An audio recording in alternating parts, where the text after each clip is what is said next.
A news helicopter flies over a huge section of Naha, Okinawa. The pilot looks down at the devastation of the downtown area, stretching all of the way to the eastern side of the island through the plant. On the ground, it is even worse. Sirens from ambulances blares in the distance. Pedestrians are helping out in finding the wounded. Some are minorly injured. One family is one of those who are minorly injured. Mizuzu, Tabegake, and Mikoto Misaka have been sleeping inside of the hospital the entire night. Wet, cold, tired, and covered in dirt. They could not go anywhere else that was safe, and the hospital itself was mildly damaged during the storm itself. Sergeant Hideaki Takashima of the police force walks up to the three sitting down in their seats. "Excuse me." The three looks up at the officer. "Are you Mr. and Mrs. Misaka?" "Yes." "Did you find them?" The mood on the officer's face changes. He reaches into his back pocket and pulls out something. He holds the IJN Navy cap still wet and covered in dirt in front of the family. The three becomes distraught. "We found them under the rubble, but there was nothing we could do. This and the Type 99 rifle were all that remained. They were pronounced dead at 11:05 p.m. I'm very sorry."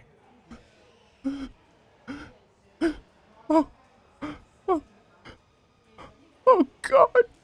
Mizuzu breaks into tears. Mikoto and Tabegake hugs her as they too grieve. Sergeant Takashima places the Navy cap beside them and steps away from the three, mourning their loss. At 11:00 a.m., a man in a flight suit approaches the grieving family. "Excuse me, Mikoto Misaka?" The young girl looks up at the pilot. "I'm very sorry to interrupt, but you're needed back in Academy City. Chairman's orders." With no other choice, she and her parents follows the man up the steps to the hospital roof. They step into the Hawkins UH-60 helicopter. A few minutes later, the aircraft flies away from the building into the sky heading northeast. Mizuzu holds her father's cap in her lap, with Tabegake holding her hand. Oh my God. It's like a tornado went through here." The parents looks down through the window and witnesses the devastation stretching from the southeast to the east. Mikoto, however, is not looking at the ground below, but huddling in the seat, looking at the steel floor.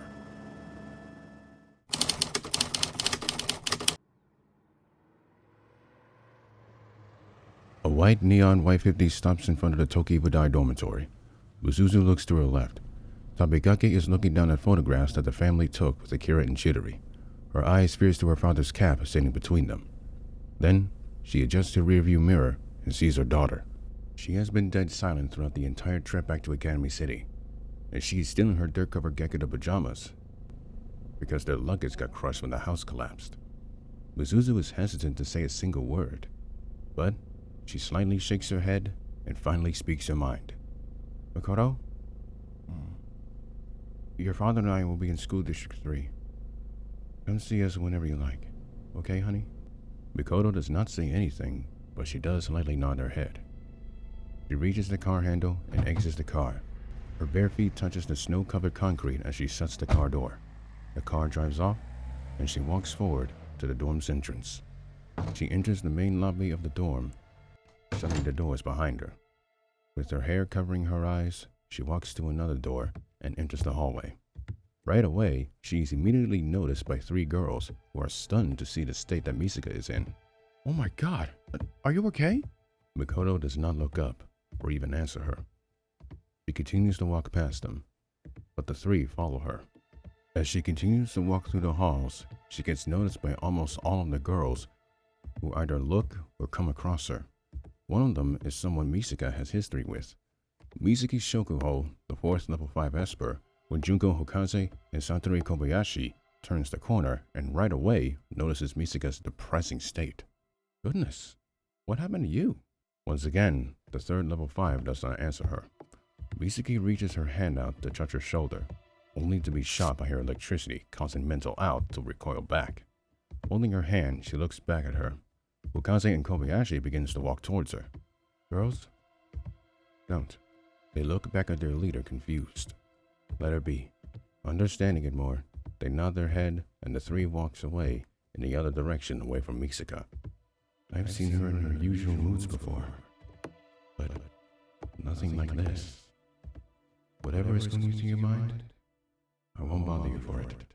Still completely silent, Mikoto finally arrives near her room to wait. She reaches her hand out and grabs onto the door handle. Misaka? Before she turns the handle, she hears the voice of the dorm supervisor. I heard that you were brought back earlier than expected. And I know what happened on Okinawa. I'm very sorry. The girl does not turn her head, but lowers it a little. Maeda turns around, but stops herself from walking away. Oh, one more thing. I know this isn't a good time for me to say this, but Shirai is in a hospital, recovering from a severe injury from last night. But don't rush yourself. Take as much time as you need. Even when she hears what happened to her friend, she remains silent. She opens the door and enters the room, shutting and locking the door behind her. Maeda turns her attention to the other Tokibunai girls who are standing around Misaka's door. Girls, outside in the courtyard. Now. They do what she tells them to do. Inside of her room, Misaka walks to her bed on the left and falls on the white bed sheets. She rests her head on the pillow as tears run from her eyes. At 1:45 p.m., Maeda has gotten all of the girls within the dormitory into the courtyard. Ladies, I have some unfortunate news. Shirai is in the hospital due to a major injury from last night. But that's not all. Mikoto Misaka has lost her parents last night during a typhoon on Okinawa. The girl's reaction is nothing but shock and disbelief. She will have the entire day to herself.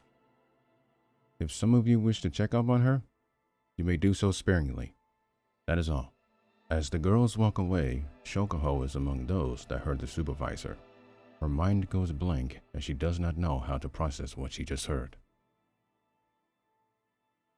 The day goes on, Misaka remains in her room without speaking to anyone. A few girls knocks on her door from time to time to check on her, but no answer. They do tell her she is never alone before they go about with their own day. Even Shokuho is hesitant to even knock, let alone speak to her.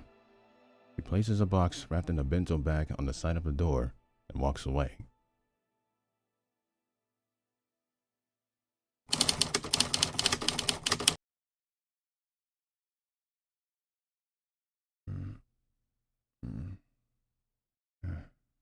Her eyes finally opens. Her head slowly lifts up from the pillow. Sitting upright, she rubs her eyes. Then she moves her body to the edge of the bed. Her head looks straight down at the floor. Her mind was completely blank the entire day. But now, there are some within it. Her stomach growls.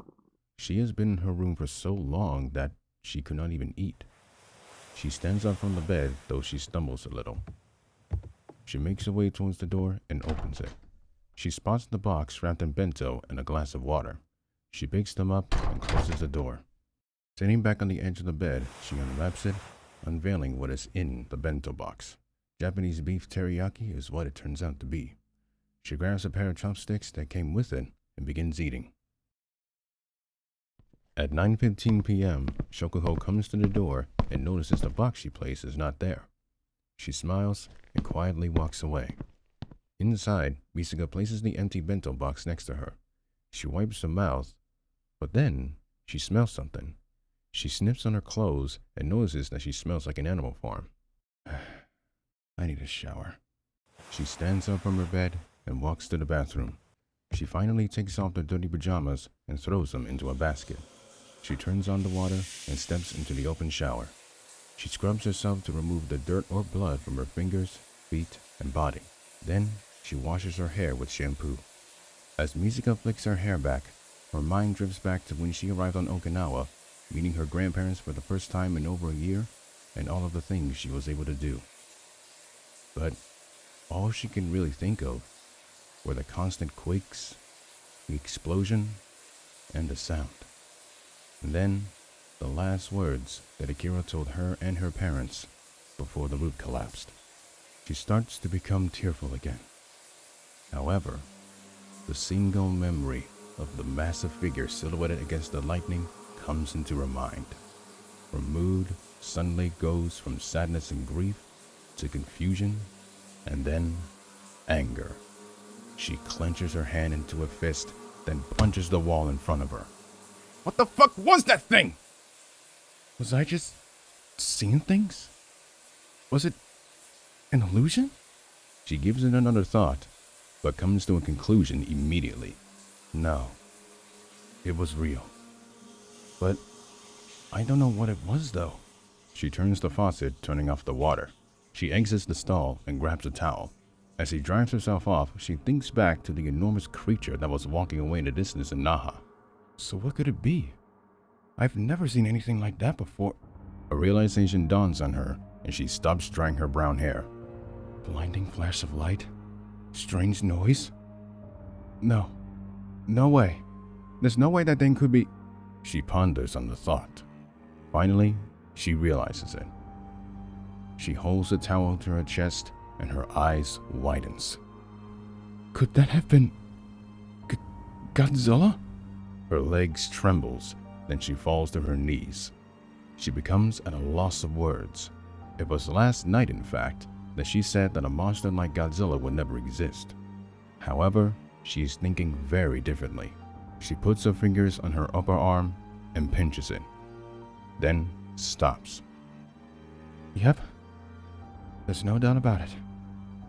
That was Godzilla that I saw last night. As shocking as this revelation is, there is one thing that she is certain of. Although, if that's what it was, then I know what was responsible for over 3,000 deaths.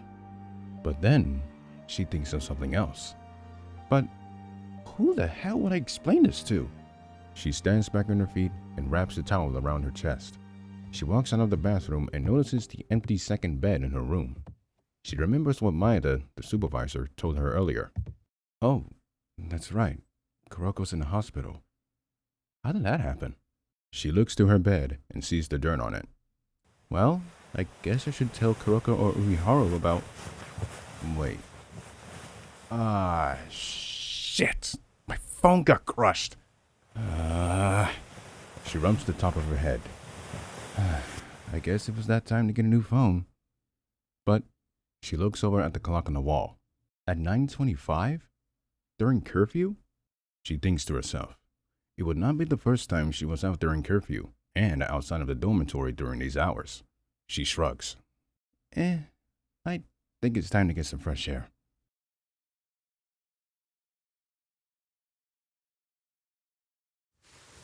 She puts on a pair of gray short shorts, buttons her white shirt, wraps a bow tie around her collar, wears and zips up a blue checkered black and tan crisscross skirt, puts on a long sleeve buttoned dark tan jumper, slips on a pair of navy blue socks, and slides her feet into a pair of brown shoes. She puts in a spare flower hair clip on the side of her hair. She grabs a scarf and wraps it around her neck. And finally, she puts on a pair of white winter gloves. Okay, I'm ready. She stands up from the bed one last time and walks towards the door. She exits the room, closes and locks the door behind her. She notices that the hallway is completely silent. Not even a word can be heard in another room. Regardless, she makes her way down the hall, then turns a corner. I should be able to get a phone, then come back. And maybe I should visit Kuroko as soon as possible. She turns at 2 more corners, then comes to the entrance to the main lobby. She opens the door and steps through, closing it behind her. Misaka? She stops from approaching the building's exit. She turns her head to the right and spots a girl with a Japanese fan in her right hand. Oh. Hey, Kongo. Mitsuko Kongo, a level 4 Esper, approaches her with concern on her face. I heard what happened. Are you okay? Yeah. I just need to get some fresh air. Out during curfew? It wouldn't be the first time. How about you? Are you doing all right? Kongo puts on a big, cocky smile and opens the fan, covering her mouth. Well, of course. You know me. I'm trying to be the best as usual. Just wanted to check up on you, that's all. Thanks, Kongo. I needed that. She walks up to her and gives her a good hug. I'll be back in a bit. She stops, turns to the doors, and exits the dorm into the cold, snowy outside.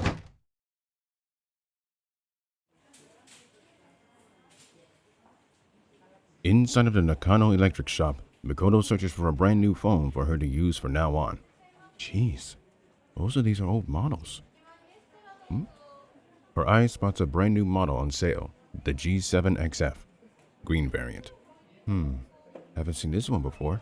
Her eyes looks up at the price of the phone itself. 100,000 yen? Why not? She takes it and brings it to the cashier. Thanks to her allowance of 500,000 yen, she's able to buy the phone on that limited time deal. Is there anything else that you need? Misaka looks to the left and right. She spots a cked phone cover. Moments later, she buys the cover, which was 50,000 yen, with the new phone. Okay, I may have an obsession with this. Here you are. Come again. He hands the bag to Misaka, and the two bow to each other. Exiting the shop back outside, she takes the phone out and puts the cked case on it.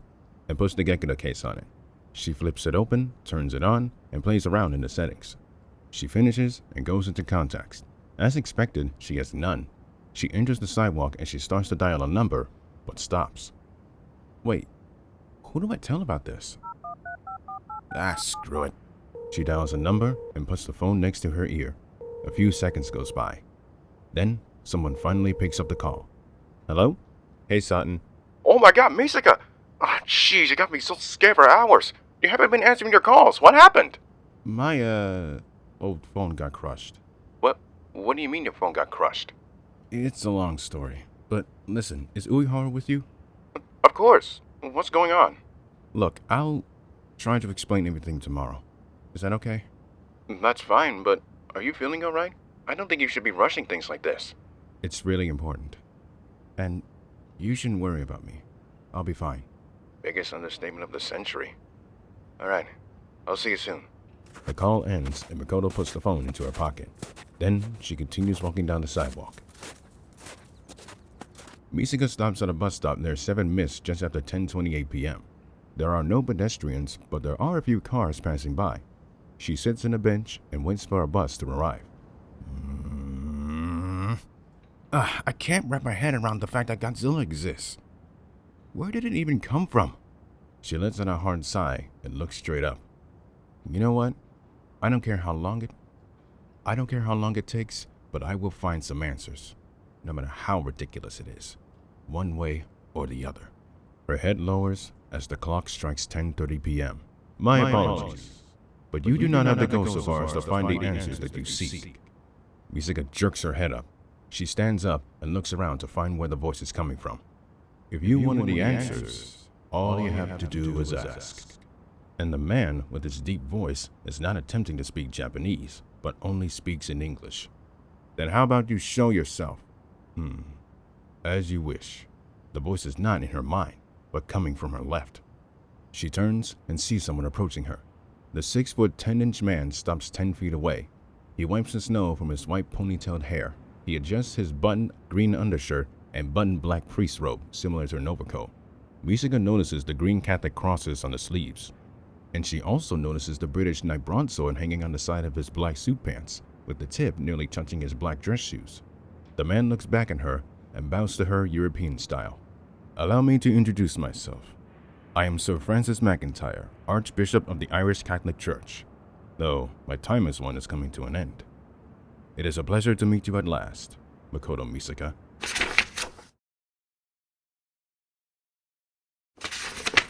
The way in which he presents himself in a calm manner is making Misaka very concerned, especially when he said her full name. She places her right hand on top of her head. Let me guess. You're one of those sorcerer guys that's sent to kill me, right? Pfft, calling me a sorcerer is an insult. Well, whoever you are, I'm really not in the mood to fight anyone. But you know what? Seeing as you trespassed into the city without judgment or anti-skill knowing about it, I think it's a great time to let out some steam. Blue electric bolt sparks in her hair and travels into her fingers. McIntyre grabs the handle of his broadsword and stands ready. You know, if you attack me, I will defend myself on the spot. I find that hard to believe. The previous guy I've come across attempted to kill me and Kamijo, so I'm not taking any chances. More bolt surges from her head and surrounds her body. Give me one good reason not to electrocute you. If you do, then you will never receive the answers that you wish for. What the hell are you talking about? You know what it is. Also, yes, I do carry my broadsword wherever I go, but this does not mean I am here to kill you. In fact, if I truly was one of those heretics who had a vendetta against you or Sir Kamijo, I would have killed you both already and not waste time talking to you. He lets go of the broadsword's grip and puts his hands to his sides. All I am asking of you is to hear my words before you pass judgment. Misaka finally realizes that what the man is saying in the calm tone is genuine. The bolt disappears, she relaxes her body, and her anger subsides, but does not let her guard down. Alright, you bought yourself some time. Now, you said you have some answers for me, right? Yes, I do. Why? My curiosity had led me to you. No, like, why me specifically? Because I wanted to be sure that I wasn't the only one who saw him. Who's him? Not who, but what. His words confuses Mikoto, but then she realizes what he is talking about. Gojira. Indeed. And strangely enough, this book has the answers for you. McIntyre reaches into his robe and pulls out a copy of Godzilla that Misaka just read yesterday. Wait, what? That book has the answers? Yes, indeed. And believe it or not, there is a meaning behind his name. A god incarnate.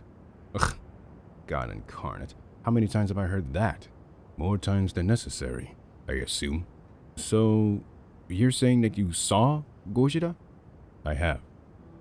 It was the day before Ireland descended into civil war. There were reports of dead whales off the east coast of Britain. I decided to investigate and there he was, right in front of me. I was astonished at the sheer size of the beast. I reported it to the Parliament in London, but naturally, none of the members of the House of Commons believed the word that I said. When civil war broke out in Ireland, it was all that the British could focus on. So, I decided to pursue the monster by myself.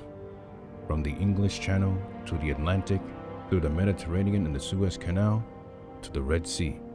I would have told the local governments of the Middle East, but like the British, they wouldn't believe it. And then came the incident in the Indian Ocean. I'm sure you are well aware of that. Of course, the incident is fresh in Misaka's mind. Yeah, I am. Not a day goes by where I don't forget about it. While the world was, and is, focused on Ireland's second civil war, it barely paid attention to what is going on over here. The USS Greenville and Okinawa were briefly mentioned, but not much. Mikoto's head lowers slightly and her bangs covers her eyes. A very good friend of mine was supposed to meet me in Belfast as a volunteer, but that unfortunately will never come to be. Like you, Madam Misaka, I wanted to search for the answers. But I never imagined that the answers were right here in this novel. She looks back at the Archbishop, and the biggest irony is that this novel that I hold in my hand is my creation. Her head suddenly tilts at that revelation. Wait, what? Indeed, I created this novel. And it's surprisingly selling well. Helps me put food on the table. Wait just a second, old man. You mean to tell me that you created that? McIntyre quickly puts the book to his side and lifts up his left hand, telling her to stop. Do not jump to that conclusion. First, I've never known of this creature's existence. Second, it is very rude to call me old. Third, I did not create nor predicted this creature's existence. All of it was a mere coincidence. Am I supposed to believe that bullshit? Like you, I was very shocked to learn that fact. And you may believe what you want to believe, but it will be untrue in the end. A very interesting point that the Irish bishop made. Misaka brushes her hair back. Okay. So, about Gojira, is it he everything that the book says he is? Yes. That includes the regeneration factor? In great detail. No human weapon can make a dent in its thick hide. What about that oxygen destroyer? A device like that would be impossible to make. And even if the scientists here would have the means of making it, I highly doubt that they will make it in a short period of time. Misaka puts her hand under her chin and begins to think. Nothing can kill it? I wonder if... She digs into her left pocket and takes out a single arcade coin. She stares at it and thinks of one possibility. Is it possible that I can... Oh, don't be ridiculous. She stares back at Francis with his arms crossed. Don't think this the wrong way. I have heard stories about you, and I do admire the amazing power that you wield, especially what you can do with that one coin. Well, any metal that can become a weapon. Mikoto's left eyebrow lifts.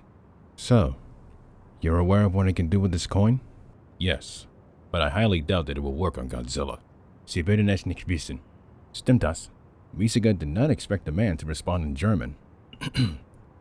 Yes, that's right. Are you going to stop Godzilla? On your own? Hopefully not on my own. What? Are you going to stop me? Of course not. Even though there is an expectation, no matter how ridiculous or noble it is against my code to change one's mindset or life goal. It's pretty noble of you. I guess you should have expected that. But be warned. This monster is unlike anything you've seen before. His mind is more advanced than the smartest human on Earth. And do not think that he is incapable of fighting. He is, savagely, if given the chance. So, let me ask you again. Are you going to stop Godzilla, Madam Misaka? Yes or no? Misaka has heard every word that the man told her about Godzilla. She stares back at the coin as her bangs covers her eyes again. You want to know something? I knew that this one wouldn't be the same, or perfect. I've seen many laugh, cry, and even permanently silent. I've had so many people, some of who I am very close to, tell me that some of the things that I get myself into were way out of my league. And sometimes, they're right. And sometimes, they're right. But for the most part, I was able to prove them wrong. Any dangerous situation that I was in, I was able to resolve it by just talking. Or this. Misaka flicks the coin up in the air. Her right arm reaches out and catches it. She puts the coin back into her pocket. She puts the coin back into her pocket. From the way that you're warning me, it's almost as if that you're telling me to leave it be. That's not gonna happen. Not after everything that I went through. Her eyes locks with Francis' eyes. And to answer your question if I'm going to stop Gojira, my answer is yes. It's time that the world knows about this. If you can't get everyone to pay attention to what's going on over here, then I will. That's my goal. To see Gojira put down by our forces, or by me. Whatever it takes. McIntyre, staring at her with a very expressionless face, can tell that she is passionate in her answer. He brushes the snow from his head and his shoulders.